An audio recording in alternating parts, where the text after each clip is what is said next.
I was sitting in the lawyer's office when my wife casually ruined our marriage over a cup of burnt coffee. Ethan, I want a divorce, Madison said, crossing her legs like she was negotiating a phone contract, not detonating 11 years of our lives. She didn't even look at me, just at her reflection in the black glass of her phone.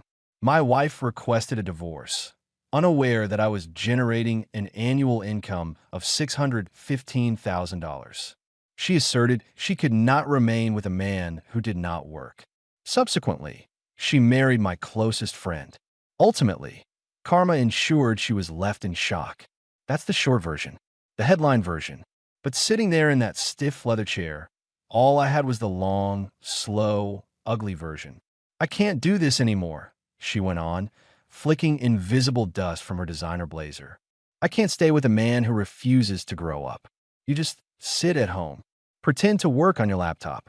I need a real man, Ethan, someone driven. The lawyer, Mr. Harper, tried to pretend he wasn't listening, but his eyebrows twitched every time she raised her voice. I could feel his sympathy leaning toward her, toward the glamorous blonde with the sharp cheekbones and sharper tongue, not the quiet guy in a worn gray hoodie. I almost laughed. If I'd laughed, Madison would have called it emotional manipulation. That's what she labeled any reaction that wasn't her own.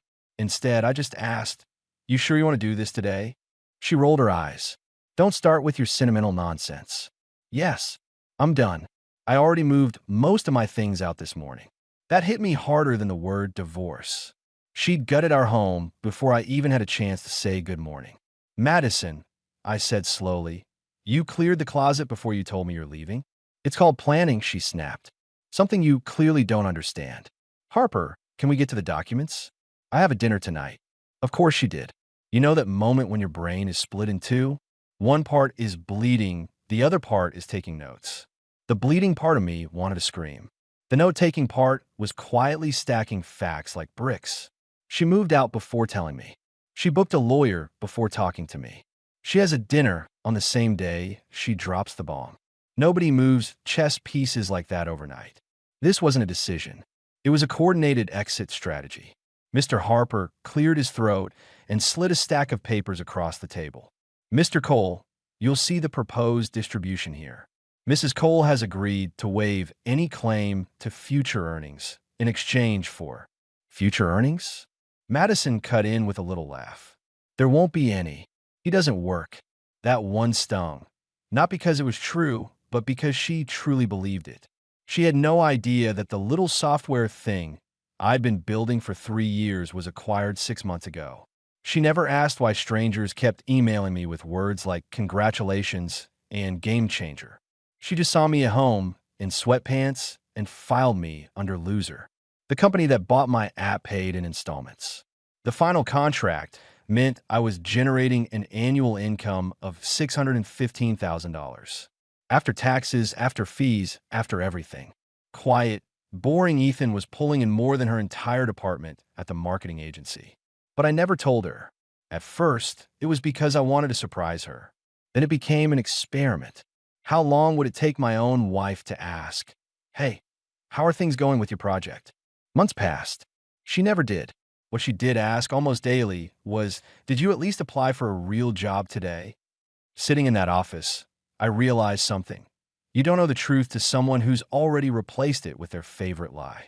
Harper tapped the paper. "Mr. Cole, if you sign here, you agree that any intellectual property or business income you acquire after today is solely yours." Madison waved a manicured hand. "There will be none. He can have his video games and his fantasy startup. I'm not chasing dreams. I'm chasing a future." Her phone lit up on the table. The name Ryan flashed across the screen for half a second before she flipped it over. Ryan Bennett, my closest friend since college. The guy who knew about the acquisition. The guy who celebrated with me the night the contract came through and said, "Man, Madison is going to freak when she hears this." He was right about the freaking part, just not about the direction. "Do you want to get that?" I asked, staring at the phone. Her lips curled. "No, he can wait." Unlike some people, he actually understands the concept of a schedule. My fingers tightened around the pen. There was again that casual contempt. Not the loud, dramatic kind you see in movies. The quiet kind, delivered in little cuts again and again, until you're not sure which wound started bleeding first. I looked at the signature line. If I signed, she'd walk out of my life sure she'd upgraded. She'd think she'd traded a lazy husband for a driven partner. She'd think she'd stepped up. If I didn't sign, I'd be clinging to someone who had already emotionally moved into another man's arms and another man's bed. Someone who looked at me and saw a failed project, not a person. I signed. The pen slid across the paper with a soft scratch that sounded a lot like a door closing. Madison smiled, wide and bright and fake. Finally, thank you for not making this difficult, Ethan. I was genuinely worried you'd have one of your dramatic episodes. Her dramatic episodes meant any moment I behaved like a human being instead of a doormat. I slipped my copy of the agreement into my folder. You're welcome, I said. My voice was calm. Too calm. Even she noticed. Her eyes narrowed. What's with the new Zen attitude? You're not going to beg? Argue? Nothing. I stood up and pushed in my chair. You're getting exactly what you want, Madison. Why would I argue with that? For a second, I saw something flicker in her eyes. Uncertainty, maybe. Then her phone buzzed again, and that flicker died. Good luck, Ethan, she said. I honestly hope you find whatever it is you're looking for. I already did, I said quietly. You just walked away from it. She didn't understand. Not yet. As I left the office, I dialed a number I knew by heart. My financial advisor, Paul. He picked up on the second ring. Ethan, hey. Everything okay? I glanced back through the glass door. Madison was laughing at something on her phone, head tilted, perfect hair catching the light. Yeah, I said. I just signed the divorce papers. Go ahead and move the next payment into the main account. All of it. There was a pause. All of it? That's a big jump in visible income. Are you sure? Oh, I said, watching my soon-to-be ex-wife smile at her screen like a teenager. I'm very sure. That was the moment the story truly started.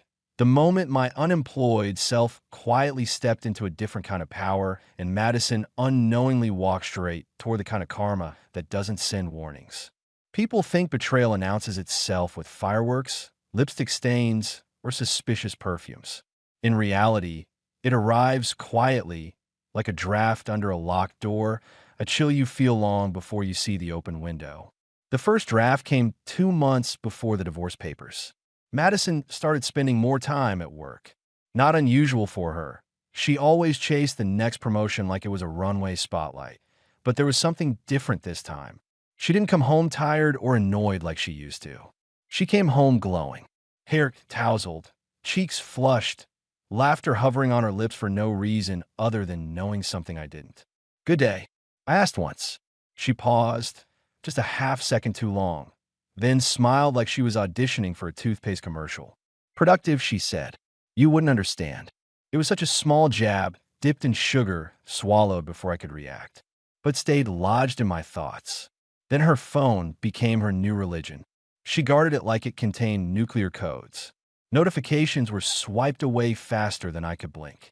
When she laughed at something on her screen and I asked what it was, she'd frown and say, "Work stuff? You be bored." She wasn't hiding laughter from her husband. She was hiding laughter that wasn't meant for him. The second draft came in the form of absences. Absences she pretended were opportunities. I'm going out with the girls, she said one Friday evening, wearing a tight black dress I hadn't seen in years. She didn't smell like her usual floral perfume. Tonight, she smelled like honey and danger. Which girls? I asked casually. She blinked. Another pause. She was always terrible at improvising a lie. Oh, you don't know them, she said lightly. Work friends. Funny how she suddenly had so many friends I'd never heard of.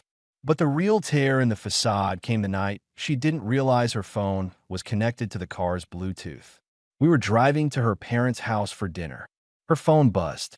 A message appeared on the dashboard screen before she could hide it. Ryan Bennett. Can't wait to see you tonight. Not talk to you. Not meet you. See you. A sentence that carries weight. A sentence that has eyes. Madison slammed her hand over the console like she could push the text back into the phone. That's not what it looks like, she snapped instantly. Which was interesting because I never asked what it looked like. The rest of that drive was silent, except for my heartbeat, steady like a judge waiting for a confession. That night, I didn't sleep.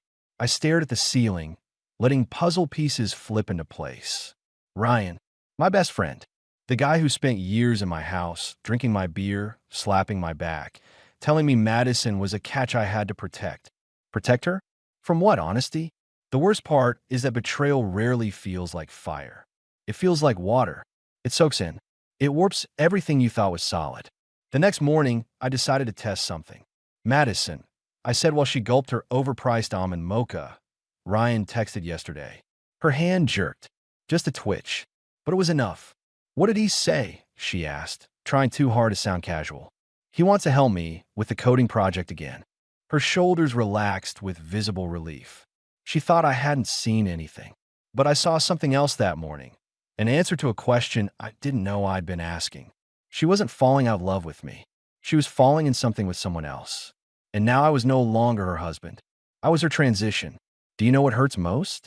Not the betrayal itself.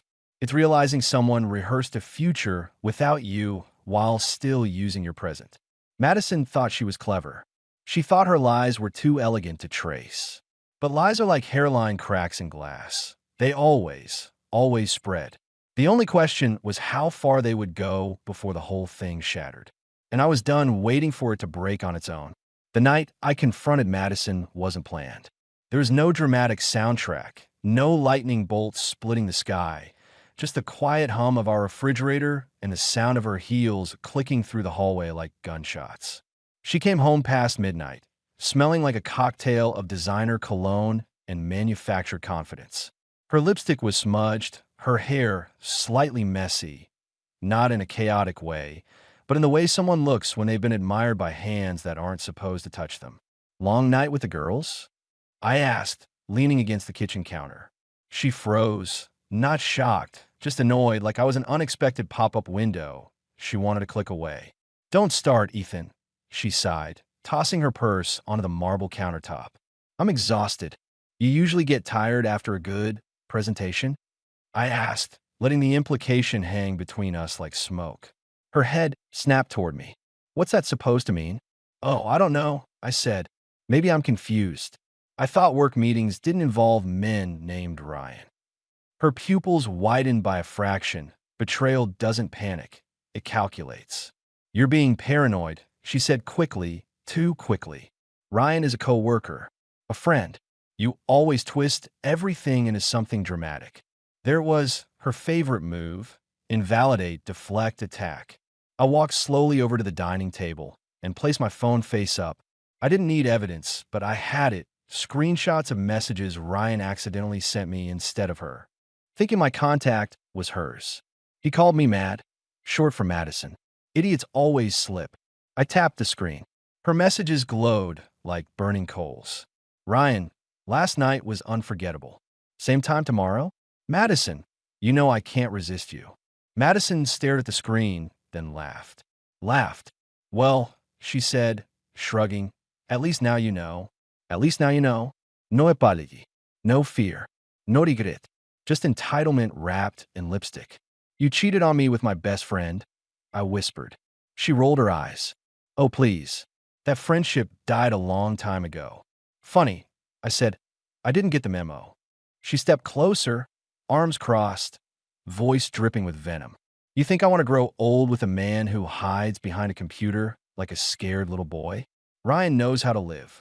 He has ambition. He has drive. You have potential, which is just a polite word for nothing real. Her words were scalpels. Precise. Intentional. You loved me once, I said. She smirked. I love who I thought you were. But you stopped trying, Ethan. You became boring. Predictable. Safe. I outgrew you. Outgrew me. I repeated, stunned. You didn't outgrow me. You replaced me. She shrugged. Same thing. In that moment, I realized something chilling. Madison wasn't defending her betrayal. She believed it was justified. Why didn't you just leave? I asked. Why drag this out? She tilted her head and smiled, an expression sweet enough to rot teeth. Because I liked the stability while I looked for something better. My chest tightened. She didn't cheat because she lacked affection. She cheated because she lacked patience. I wasn't a husband. I was a placeholder until a shinier option appeared. I took a slow breath. Thank you. She blinked. For what? For finally telling me who you are. Her smile slipped for the first time. Then came the venom. You'll regret this attitude when your fantasy world collapses. Ryan is going somewhere. You're stuck. I leaned forward, close enough to see the mascara dusting her eyelashes. Madison, I'm not stuck. I am silent. And people often mistake silence for weakness. She scoffed. Whatever makes you feel better. She grabbed her purse and strutted toward the door like she was walking into a spotlight. No tears. No remorse. Just arrogance. She didn't know she'd just lost a man who was worth more, financially, mentally, emotionally, than she ever understood. She didn't know that her new life was built on a lie she couldn't afford. And she definitely didn't know that betrayal isn't an ending. It's a trigger for transformation. People assume anger is loud. Broken plates, slammed doors, screaming matches. But the real anger, the kind forged in betrayal, is quiet. It moves through you like smoke, fills every room in your mind, and refuses to leave. The night after the confrontation, I didn't sleep. I lay in bed staring at the empty space where Madison used to sleep. Her pillow perfectly aligned, her perfume still faintly lingering on the sheets. It was like sharing a grave with a ghost who hadn't realized she died. Every memory in that room turned into a weapon. Our wedding photo on the nightstand, a life frozen in time. The engraved watch I bought her for our 5th anniversary, a monument to my stupidity. The promises we made, expired coupons she cashed in somewhere else. My brain replayed everything on a loop. Her laughter at messages meant for another man. Her voice dripping with contempt. Her eyes sparkling with excitement that wasn't for me. I wasn't mourning her. I was mourning the version of myself that trusted her. At around 3 a.m., I got up and walked through the house. Every corner felt different, like someone had rearranged my memories without permission. The kitchen table we built together, that she mocked for being too rustic, now felt like a stage where lies rehearsed. The couch where she used to cuddle beside me during movie nights suddenly felt like a prop in someone else's script. And then came the questions, the kind that punch you from the inside. Was I not enough? Did I do something wrong? Was she always like this, and I just refused to see it? The worst question wasn't why did she cheat? It was why did she stay while planning her exit? Betrayal hits differently when it wears kindness like camouflage. By sunrise, exhaustion didn't feel like sleep deprivation. It felt like identity loss. I wasn't Ethan Cole, husband, builder, dreamer. I was Ethan Cole, discarded option. The morning brought something unexpected. Messages. Not from Madison. From people who somehow sensed something was wrong. My sister texted, "You okay?" My buddy Marcus sent a meme, which somehow hurt more because he didn't know he was cheering up a corpse. Even my mother called, offering homemade soup, as if soup could fix betrayal. I didn't reply. Words felt useless. Around noon, I sat at my desk and stared at my laptop. The same laptop Madison claimed was proof I didn't have a real job. I opened the analytics dashboard for my software, the one she never bothered to ask about. Thousands of people use the product daily. Reviews poured in. Recognition. Value. Proof of existence. Madison didn't break me. She just reminded me what she never took the time to see. There's a strange thing that happens when a mask slips. It doesn't just reveal the other person. It reveals you. It shows what you tolerated, ignored, justified. I realized Madison wasn't my downfall. She was my mirror. She reflected every insecurity I fed, every boundary I didn't enforce, every silent compromise I made just to maintain the illusion of peace. That afternoon, for the first time in months, I looked at myself in the mirror. Not the tired husband, not the confused man begging for scraps of affection, but someone reborn through fire. And yet, rebirth hurts. I cried, not because I missed her, but because I missed the man I thought I was when she loved me. Then something shifted. The tears stopped. My heartbeat slowed. My breathing steadied. I wasn't broken. I was awakening. Not everyone gets the privilege of seeing the truth while they're still young enough to do something about it. Madison thought she had one. She thought she'd traded a mediocre man for a better one. But she didn't know the truth. A storm doesn't destroy a mountain. It reveals it. and the storm had only just begun. When people talk about decisions after heartbreak, they act like choices arrive neatly labeled. Stay or leave, forgive or forget. But betrayal doesn't give you doors, it gives you rubble. You don't choose paths, you build them. 2 days after Madison stormed out, I sat in my office staring at the divorce agreement I had already signed.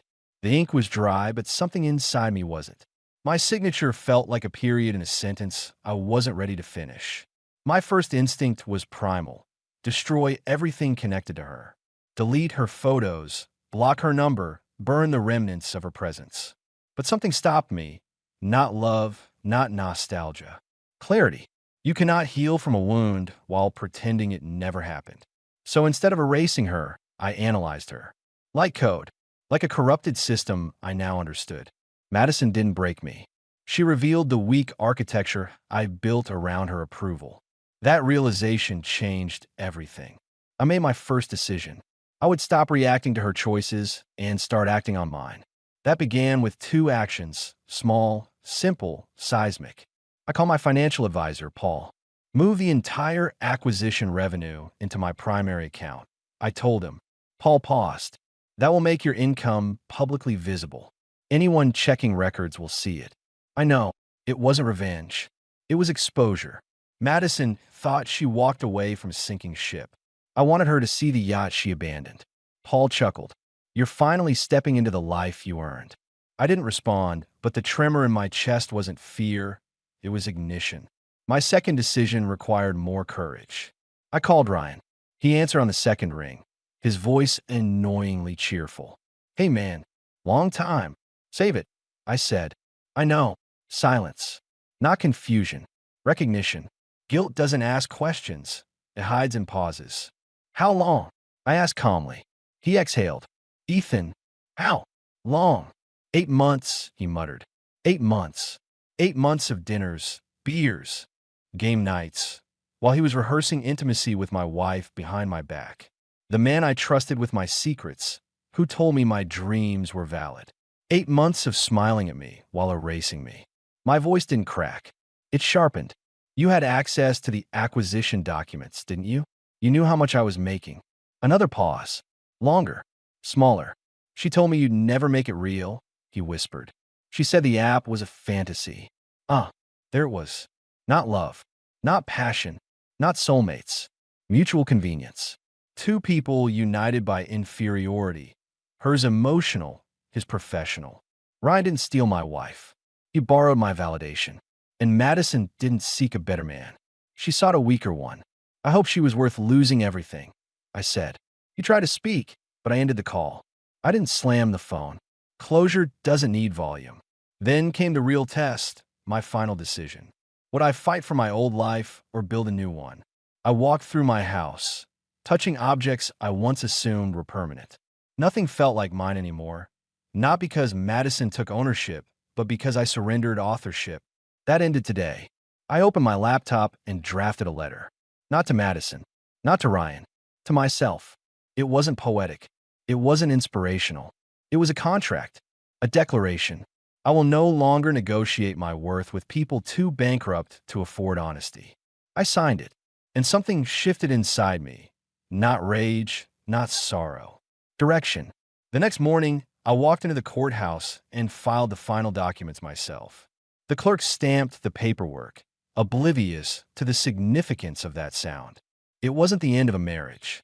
It was the end of permission. Madison once said I had potential, the insult she dressed as a compliment. But she never understood one thing. Potential is not a promise. It is a fuse, and mine had finally been lit. Consequences don't always roar through the front door. Sometimes they arrive quietly, like unwanted house guests who unpack in the living room and refuse to leave. Madison believed consequences were myths, fairy tales told to children who didn't listen. She was about to learn otherwise.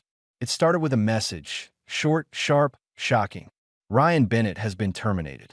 I stared at the email, blinking. Ryan wasn't just fired. He was erased, stripped from his system like a corrupted file. The reason?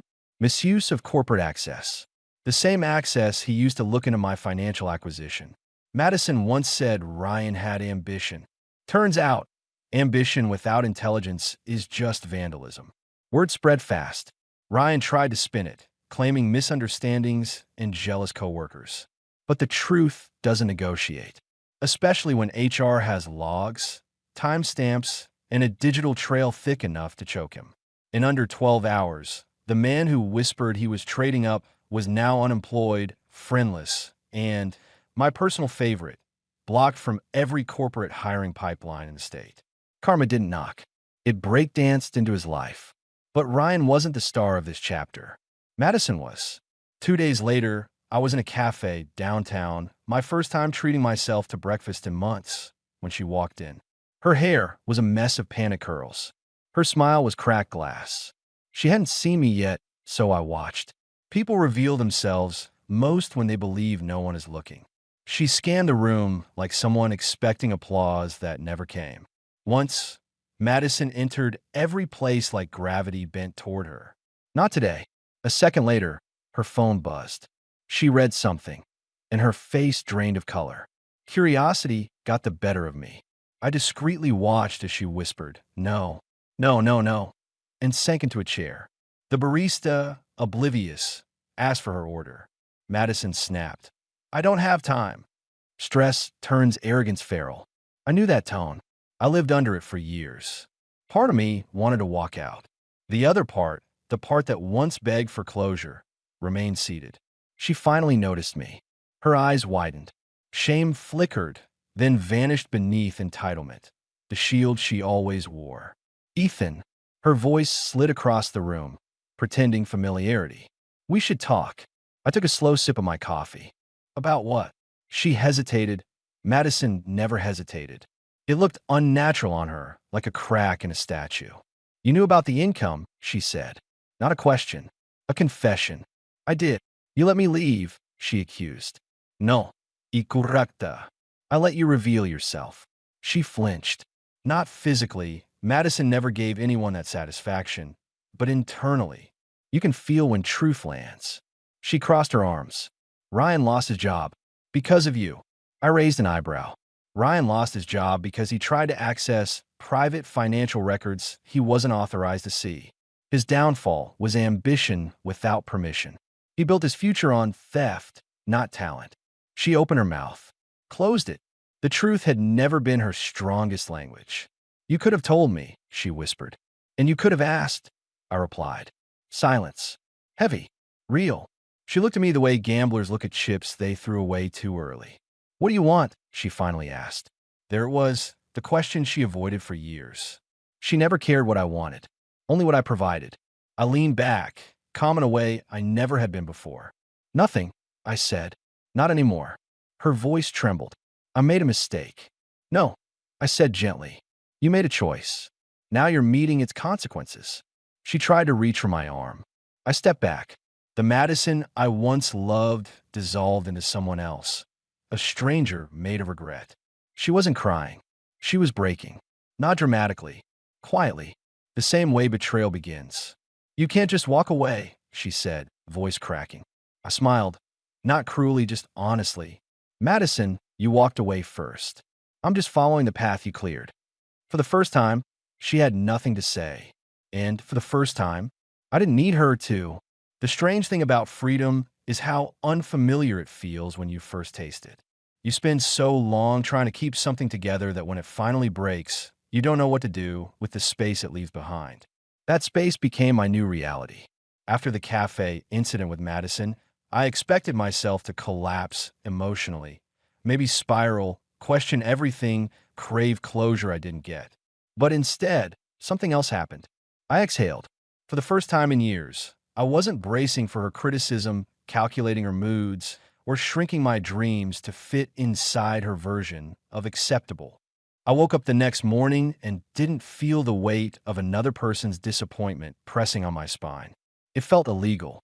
Still, my mind wasn't done replaying the past. Betrayal lingers, not because of what happened, but because of what you allowed. I wasn't a victim.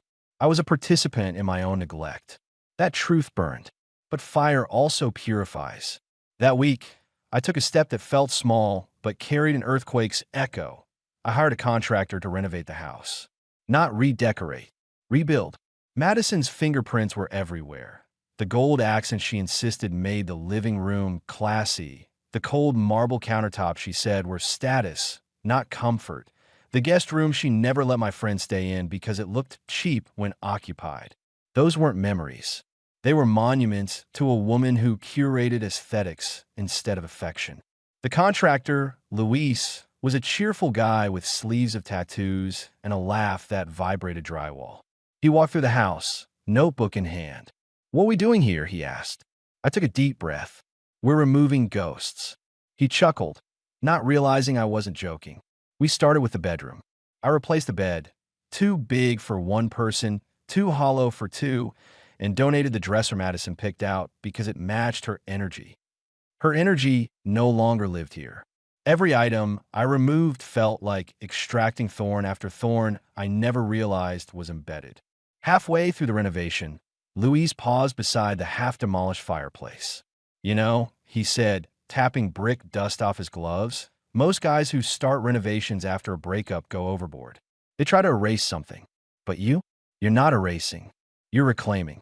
Reclaiming. The word hit harder than any insult Madison ever threw at me. Reclaiming meant I wasn't running from the past. I was rebuilding a foundation that could survive my future. But fate, always dramatic, always theatrical, wasn't done. On the fourth day, Luis walked toward me holding an envelope he said arrived at the front door. No return address. My name written in Madison's handwriting. My pulse slowed, not from longing, from curiosity. Inside was a letter.